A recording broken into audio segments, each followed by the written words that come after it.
it's Comics. Today I have another episode of 5 recent reads, and as you can probably tell, had a little bit of an upgrade.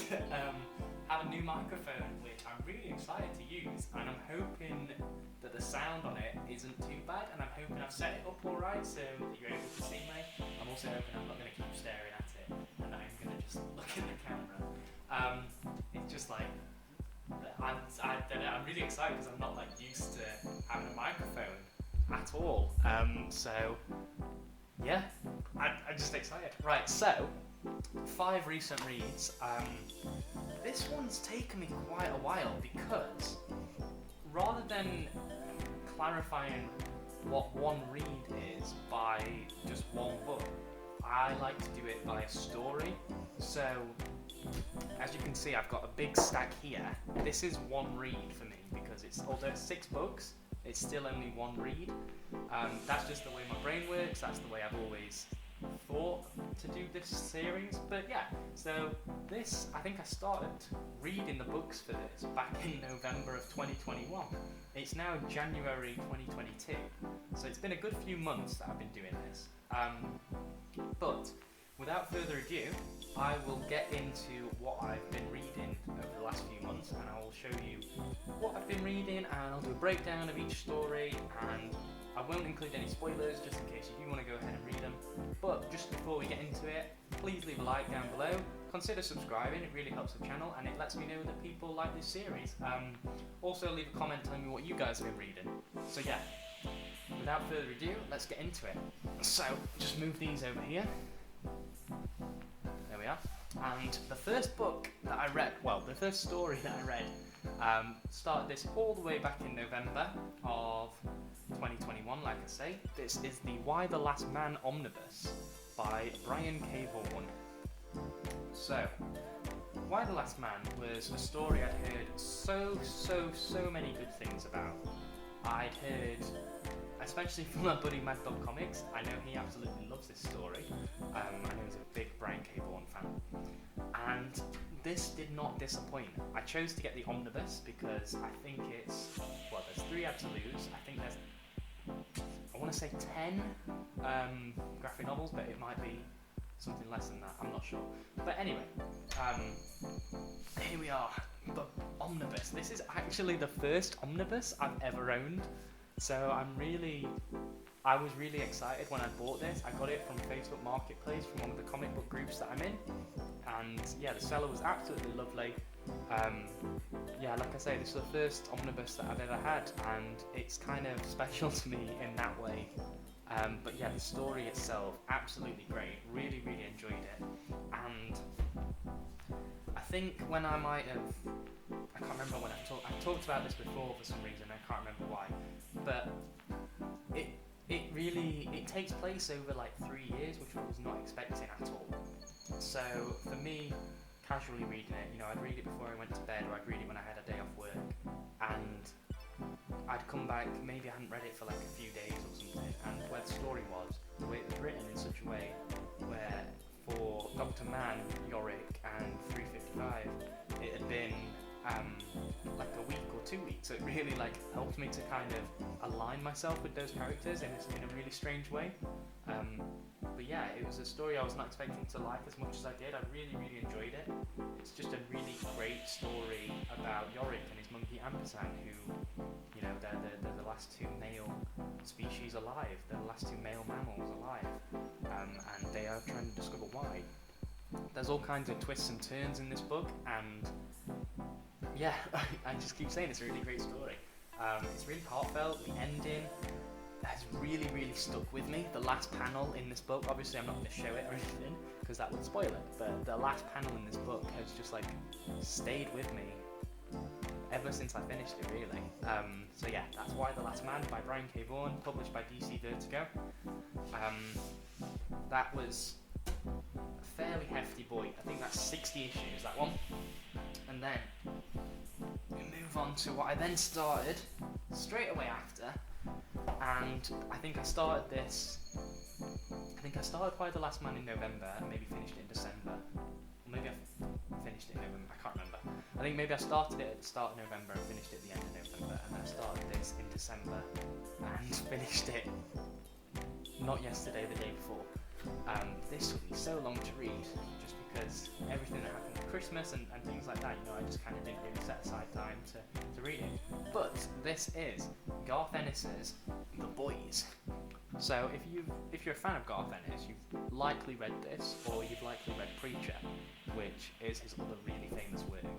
Now, I've read Preacher, and I also have a review series of Preacher on the channel for those who might be interested. But Preacher is a great show. It's a great comic. It's also a great show, but it's a great comic. And I'm not here to talk about that today because I read The Boys, not Preacher. So, The Boys follows on really from what Preacher is. It's brutal, it's gory, it's violent, but there's like a heart at the centre of it. There's this story of Wee Huey, and there's also later on a story of Butcher that you really come to find out why he's doing what he's doing and why he's really, so against superheroes. It's really difficult to try and talk about this without talking about the show as well. So obviously the Amazon Prime show is so incredible. I mean, Anthony Starr, Homelander, is just brilliant. Like, in my opinion, he's the most frightening, evil Superman ever. The way he acts it is great. And the show, I don't know, I think for the most part the show is better than the comic, but the ending to this comic is just phenomenal. The last omnibus, volume 6, it says omnibus, but it's really a trade paperback. Not that one, this one, the one at the top. This volume 6 collects. There's a story in particular that it collects. It collects Over the Hill with the Swords of 1,000 Men, The Bloody Doors Off, and You Found Me. So, Over the Hill with the Swords of 1,000 Men is a great story. So is The Bloody Doors Off, but Over the Hill with the Swords of 1,000 Men absolutely blew me away. Like I say, the ending to that book, did not expect it to be as great as it was. I think that's one thing Garth Ennis can really do, is write a great ending. You look at the ending to Preacher. That's another one, like Why the Last Man. The ending panel of that stuck with me for so long, and I still occasionally think about it now. Even though I haven't read it for so long.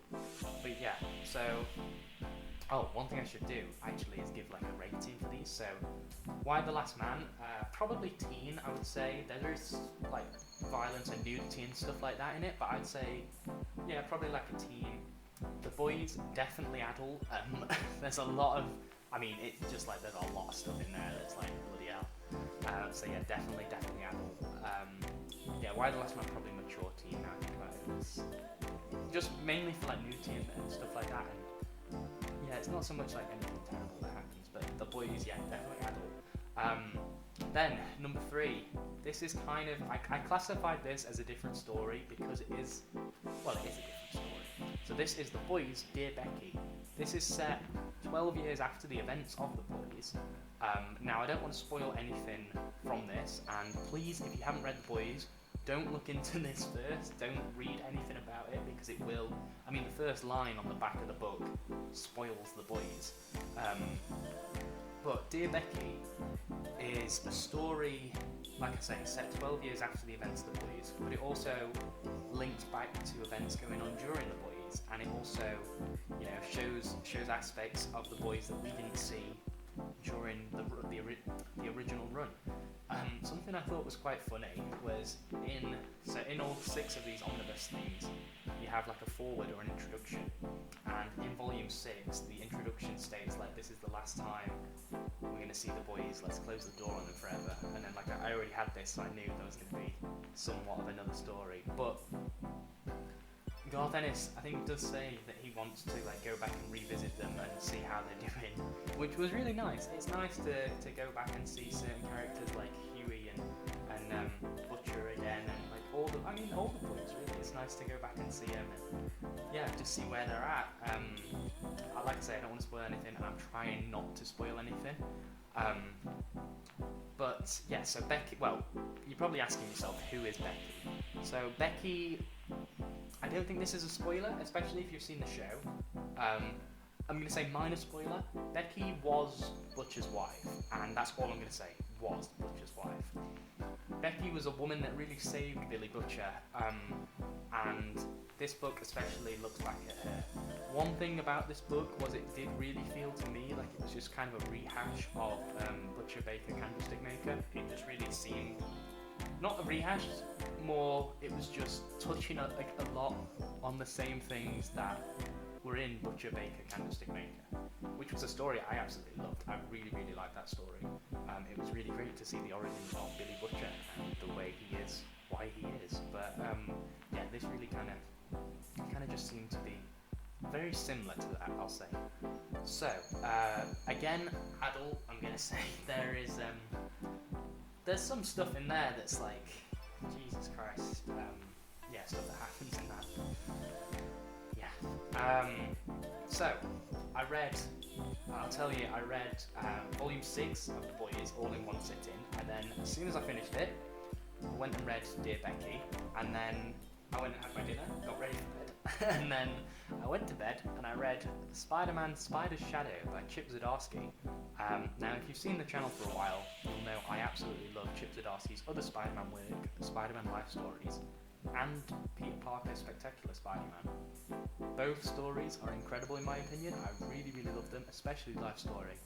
But Spider-Man Spider's Shadow was something very, very different.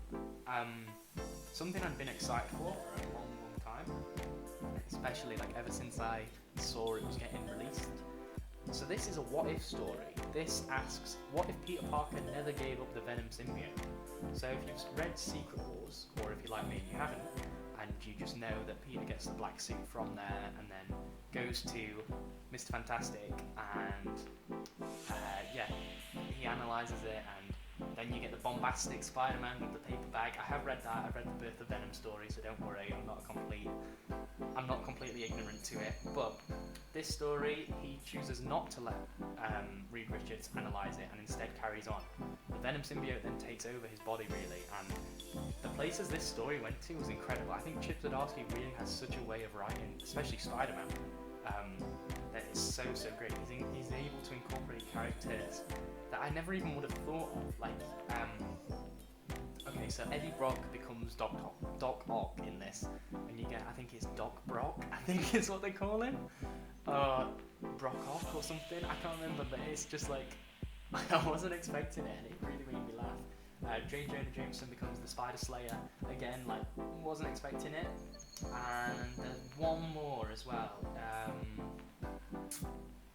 can't remember, there's one more character in it that has like a different sort of like characterization, but yeah, there's some really great stuff in this. It's only, I think, 5 issues, so it's a really quick read. Like I say, I read it all in under an hour. And yeah, it's really great. The characterization of Peter, you know, he's really struggling with this Venom symbiote because it makes his life so much easier, and it really feeds off his underlying anger that he has. Like, Peter Parker goes through a lot in his journey as Spider-Man, so he's really entitled to be quite angry, and the Venom symbiote really feeds off that. But yeah. Oh, Kingpin, that was it. Kingpin becomes Carnage. It's teased at the end. But I don't want to spoil anything. I don't want to spoil any major plot points or anything like that. Definitely recommend this. I think this is really easily a teen book. Like, it's no real violence in it, no profanity, no nudity, nothing like that. Just a really great Spider-Man book that I would really recommend for anyone who is a fan of Spider-Man and is a fan of Chip Zdarsky Spider-Man in particular. So finally, I read last night Superman Superman Red Sun. It's because literally every Superman story is referenced at some point in this book. You have the Man of Tomorrow, Man of Steel, Death of Superman, Birthright, like not referenced particularly, but just like spoken aloud. So he's like says, "This is my birthright," and birthright would be in all caps, or like, "I'm the Man of Tomorrow." But anyway, so this was a book I've kind of had my eye on for a while, Superman Red Sun, written by Mark Miller, and obviously published by DC. This asks the question, again it's kind of like Spider's Shadow, it asks the question, what if Superman landed in Soviet Russia rather than in Kansas? Kansas. So, this story, it's really only 3 issues. It's not really issues, more just like books, like 3 little small books. And this was like, the more this goes on, I would really advise reading this all in one sitting. The more this goes on, the better it gets. It's so great. The first book's good. It's more of just like your classic, oh, what if this happened? What if this was slightly different? Then in the second book you're introduced to like an alternate version of Batman, which is really cool.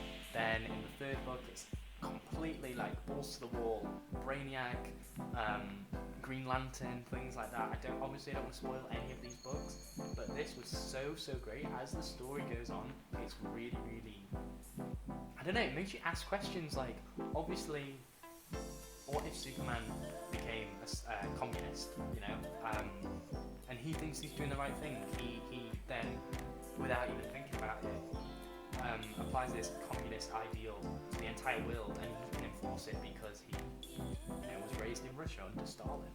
And I think Mark Millar was such a great writer for this. Literally, the introduction to this book says the same thing. It says like a lesser writer would have made it into something like just to be thrown away. But Mark Millar really takes his time with this and kind of makes you feel for Superman almost. Like you kind of understand why he's doing what he's doing, but at the same time you don't really want him to succeed because he's, not really pushing the right thing onto people. And I mean the ending to this is one of those that I feel like a lot of people are either going to love or hate. It's really kind of comes out of nowhere, to be honest, but it's such a good ending in my opinion. I was not expecting it. Obviously I don't want to spoil it. I was not expecting it at all. If you know, you know. So great, and I would advise picking up Superman Red Sun. So that's also, I'm gonna say teen or mature teen, just to appreciate the subtleties of the book, if that makes any sense. But those are my 5 recent reads, my 5 most recent reads. I am hoping to read things like Leave the Strode, The Wake by Scott Snyder, Kingsman by Mark Millar. I'm just trying to think of books that I have on my bedside table at the moment that I've picked out ready to read. Something is Killing the Children I need to read, and I'll say another one just to tease the next episode. What else is on mine to read? Maybe The Witcher. But yeah, so let me just hold up everything if I can. I don't know if I'll be able to, honestly. I don't know if it's easier to stack it all on top of this book and then do it like this. God. There we are, that's the thumbnail. But yeah, those are my 5 recent reads. Let me know down in the comments below if you've read any of these, if you have read any of these, what you thought, if you agreed with my opinions, if you thought I was being completely stupid and have the complete wrong opinion and some of these books are awful, or I don't know, I said the wrong thing about some of these books. Just let me know. I'd be interested to see what people think. So, I'm gonna probably leave this video here because I am aware it's probably getting on in length.